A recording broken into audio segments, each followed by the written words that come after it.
नमस्कार। पिछले सेशन में बिलिंग और फ्री टियर को समझने के बाद अब हम एक और बहुत ही जरूरी फाउंडेशनल कॉन्सेप्ट पर बात करने वाले हैं। आइडेंटिटी एंड एक्सेस मैनेजमेंट, जिसे हम आईएम भी कहते हैं।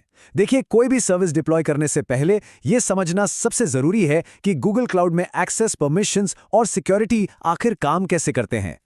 तो एक सीधा सा सवाल उठता है, हमारे क्लाउड एनवायरनमेंट की चाबियां असल में किसके हाथ में होती हैं? कौन है जो ये कंट्रोल करता है कि किसको अंदर आने देना है और किसको नहीं? और यहीं पर सीन में आता है आइडेंटिटी एंड एक्सेस मैनेजमेंट यानी IAM। ये गूगल क्लाउड का वो सिस्टम है जो एक्सेस को मैनेज और कंट्रोल करता है। तो ये आईएएम असल में है क्या? इसे एक स्मार्ट सिक्योरिटी गार्ड और नियमों की एक किताब की तरह समझ सकते हैं। ये बस 3 आसान सवालों का जवाब देता है। कौन यानी यूजर, क्या कर सकता है यानी उसका रोल, और किस रिसोर्स पर। बस यही 3 चीजें पूरे एक्सेस कंट्रोल का फाउंडेशन है। इस कॉन्सेप्ट को और भी आसान बनाने के लिए चलिए एक रियल वर्ल्ड एग्जाम्पल लेते हैं, एक बैंक का। इस एनालॉजी से रोल्स और परमिशंस को समझना बहुत ही सिंपल हो जाएगा। अच्छा सोचिए, एक बैंक में मैनेजर होता है। मैनेजर के पास तो लगभग हर चीज का एक्सेस होता है ना। वो तिजोरी खोल सकता है, स्टाफ को मैनेज कर सकता है। बेसिकली उसके पास अनरिस्ट्रिक्टेड एक्सेस होता है। फिर आता है कैशियर। अब कैशियर का काम क्या है? सिर्फ पैसों का लेन देन हैंडल करना। वो बैंक की पॉलिसी नहीं बदल सकता या तिजोरी नहीं खोल सकता। उसका एक्सेस उसके काम के हिसाब से फंक्शन स्पेसिफिक होता है।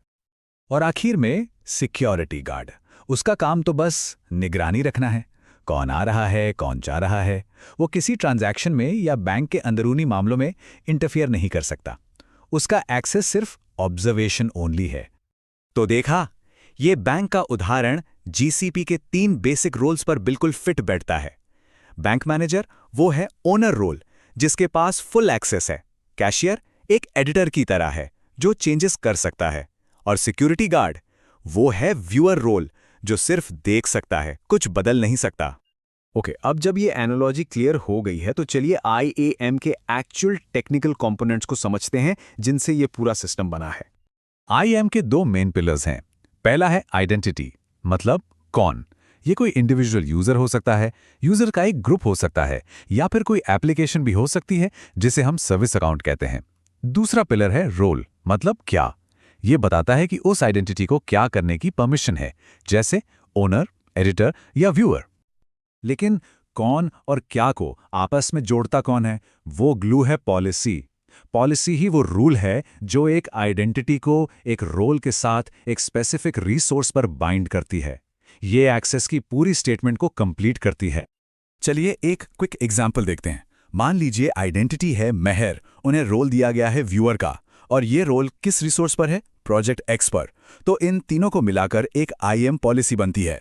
मेहर प्रोजेक्ट एक्स को सिर्फ देख सकती हैं, उसमें कोई भी चेंज नहीं कर सकती। सिंपल।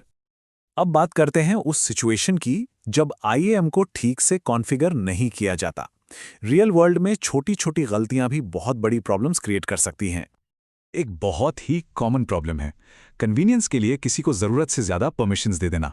सोचिए, एक जूनियर डेवलपर को बस कोड पुश करना था, लेकिन उसे ओनर रोल दे दिया गया और फिर उसने गलती से एक लाइव प्रोडक्शन सर्वर ही डिलीट कर दिया। ये एक एब्सोल्यूट डिजास्टर हो सकता है। तो इसका सॉल्यूशन क्या है? सॉल्यूशन है एक golden rule, principle of least privilege. इसका मतलब बहुत सिंपल है, किसी भी काम को करने के लिए सिर्फ उतनी ही परमिशन दीजिए जितनी बिल्कुल जरूरी हो, ना उससे कम ना उससे ज्यादा। एक और एग्जाम्पल लेते हैं। एक डेटा एनालिस्ट है जिसे सिर्फ डेटा क्वेरी करना है, पर उसे एडिटर का रोल दे दिया गया। अब वो क्वेरी तो कर सकता है, लेकिन साथ ही उसके पास गलती से पूरा डेटा सेट डिलीट करने की पावर भी आ गई। ये एक अननेसेसरी रिस्क है। इसका सही तरीका क्या है? एडिटर जैसा ब्रॉड रोल देने के बजाय बिग क्वेरी डेटा व्यूअर जैसा एक स्पेसिफिक प्री डिफाइंड रोल दिया जाए। इससे एनालिस्ट सिर्फ डेटा देख पाएगा, डिलीट नहीं कर पाएगा। यही लीस्ट प्रिविलेज का प्रैक्टिकल एप्लीकेशन है। अभी तक हम इंसानों की बात कर रहे थे, लेकिन क्लाउड में एप्लीकेशंस को भी तो GCP रिसोर्सेज एक्सेस करने की जरूरत पड़ती है ना? इसके लिए GCP में एक स्पेशल टाइप ऑफ आइडेंटिटी होती है जिसे कहते हैं सर्विस अकाउंट। ये इंसानों के लिए नहीं होती, ये एप्लीकेशंस, वर्चुअल मशीन्स या दूसरी सर्विसेज के लिए होती हैं, ताकि वो GCP रिसोर्सेज को सिक्योरली एक्सेस कर सकें। फॉर एग्जाम्पल, मान लीजिए एक वर्चुअल मशीन है जिसे क्लाउड स्टोरेज में लॉग फाइल्स राइट करनी है, या फिर एक डेटा फ्लो जॉब है जिसे पब सब से मैसेजेस रीड करने हैं। इन दोनों ही केसेस में हम परमिशंस देने के लिए एक सर्विस अकाउंट का इस्तेमाल करेंगे। तो अब तक हमने जो कुछ भी देखा है ये सब मिलकर जीसीपी पर हमारी सिक्योरिटी की फाउंडेशन तैयार करता है। आईएएम को समझना सिर्फ एक बेस्ट प्रैक्टिस नहीं है, ये एब्सोल्युटली एसेंशियल है। चलिए आज के की टेकअवेज को फटाफट रिकैप कर लेते हैं। पहला, आईएएम ये डिफाइन करता है कि कौन क्या कर सकता है। दूसरा, ये आइडेंटिटीज, रोल्स और पॉलिसीज का इस्तेमाल करता है। तीसरा, प्रिंसिपल ऑफ लीस्ट प्रिविलेज को हमेशा फॉलो करना चाहिए। और चौथा, एप्लीकेशंस को परमिशंस देने के लिए सर्विस अकाउंट्स का इस्तेमाल होता है। एक बात हमेशा याद रखनी चाहिए, क्लाउड में प्रॉपर एक्सेस कंट्रोल कोई ऑप्शनल फीचर नहीं है। ये आपकी सिक्योरिटी की पूरी बुनियाद है। अगर ये बुनियाद ही कमजोर है तो ऊपर आप कुछ भी बना लें, सब खतरे में रहेगा। अगली बार हम जीसीपी की कोर कंप्यूट सर्विसेज को एक्सप्लोर करेंगे, जो क्लाउड में हमारी एप्लीकेशंस को चलाने की रीढ़ की हड्डी हैं। हमारे साथ जुड़ने के लिए धन्यवाद।